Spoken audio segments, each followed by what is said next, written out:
So you want some worms to feed your fish, but you don't want to buy them. That's so last year. But you don't want to date yourself. But what is a modern woman to do? You gotta get yourself the Wormomatic 7000. By the Got Worms Corporation. Action. Hi, I'm Riley. Hi, I'm Emily. I'm Jesse. And I'm Luke.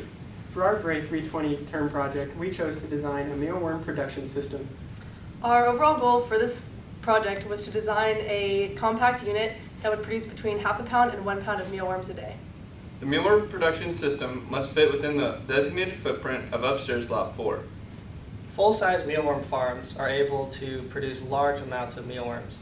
Our challenge, however, was to create a scaled version that was able to produce the quotas Dr. Schwartz required. Through much research and design, we determined a system that would produce about 1 pound of mealworms a day.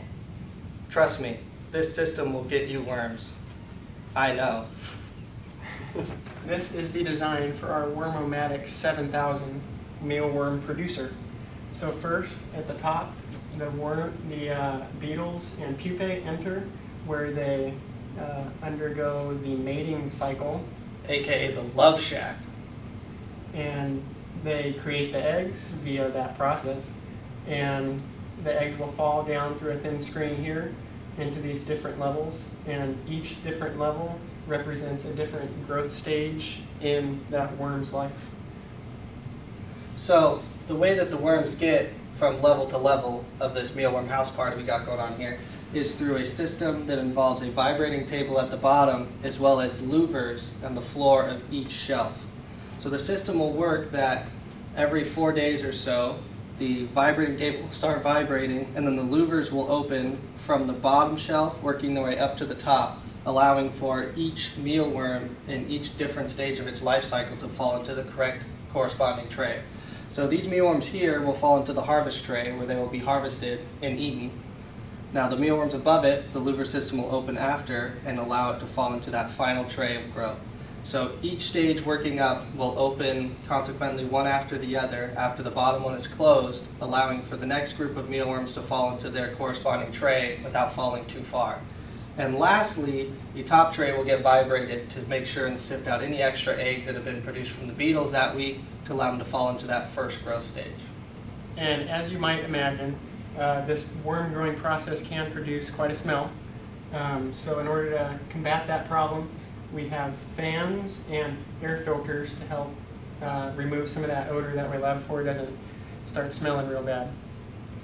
Exactly. Now, for each system, the nice thing about this is that you can add or subtract the amount of towers you have depending on how many mealworms you'd like to produce. Based off of our calculations with the size of this system, to produce the amount of mealworms Schwartz wants for feeding his fish as well as himself, he's going to need about 4 towers. But that can always be adjusted later to take account for different production. So, some pros of this Wormomatic 7000 is that it is very easy to use, it's nice and compact, and it uses the batch culture method, which isolates disease. Another pro of this system is that the louvers in the vibrator plate are going to be automatically controlled using an Arduino, so there's less maintenance to be done. Some of the cons of the system is that there must be 4 of these placed in upstairs Lab 4, which means that it takes up a little bit more of a footprint. And there's also a lot more to keep track of. The bottom tray of a different system will have to be pulled every day in order to collect the 1 pound of worms required to feed the fish. The pupa will also need to be selected out of the bottom tray when it is pulled to sort through the pupa and drop them in back to the top. So I'm going to talk to you about how the batch system works on the Wormomatic 7000. So for this system to work, we're going to have 4 units upstairs in Lab 4. The 4 units will have a footprint of 24 by 24 square inches and will have a total height of 36 inches. Each unit will produce 2 pounds per week for a total of 8 pounds weekly. That means that each day you can pull a pound out of a pound each day. You'll harvest a pound each day, and then the 8th pound can actually serve as not only as a buffer, but it'll also allow you to replenish the breeding population of beetles. Now the reason it's important to have a buffer is because grain mites can actually destroy a colony or a system. So if one of your colonies goes down, you can replenish with that 1 extra pound. Maintenance, which is required for the system, which is very minimal. The only thing you'll have to do is change out the filters and then also change out the brand on the system. And other than that, you're good to go.